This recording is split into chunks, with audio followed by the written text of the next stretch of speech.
sahabat pajak semua, pernah merasa bingung saat harus mau ngurus pajak? Atau mungkin kamu sering menunda-nunda untuk melapor pajak karena merasa rumit? Jangan khawatir, karena di video ini kita akan membahas tuntas tentang administrasi perpajakan. Kita akan mulai dari dasar, seperti apa itu pajak, siapa yang wajib pajak, dan apa jenis-jenis pajak yang sering kita dengar. Selain itu, kita akan belajar bagaimana cara menghitung pajak, membuat surat pemberitahuan atau SPT, dan melaporkan pajak secara online.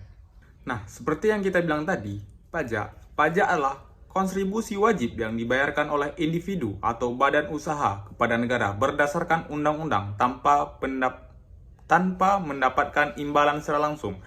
Pajak digunakan oleh pemerintah untuk membiayai berbagai kebutuhan negara seperti pembangunan infrastruktur, penyediaan langganan publik, pertahanan, pendidikan, kesehatan, dan lain-lain.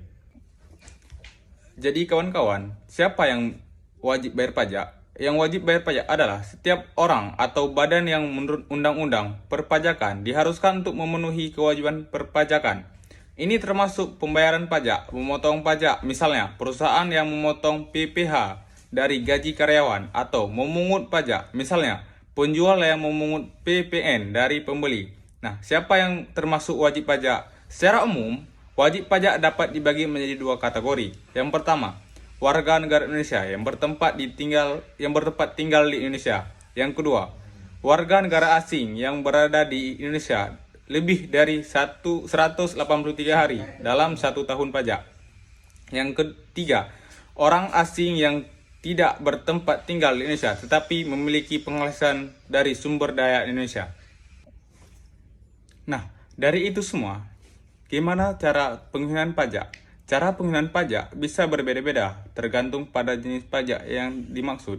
Pajak penghasilan, pajak pertambahan nilai, pajak bumi dan pembangunan, dan lain-lain. Dan status wajib pajak orang pribadi dan badan usaha. Namun, secara umum ada beberapa langkah dasar yang perlu diketahui. Yang pertama ada tentukan jenis pajak.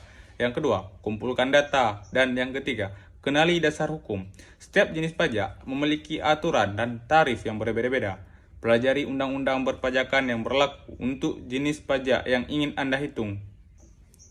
Mungkin itu saja yang bisa saya dapat sampaikan. Wassalamualaikum warahmatullahi wabarakatuh.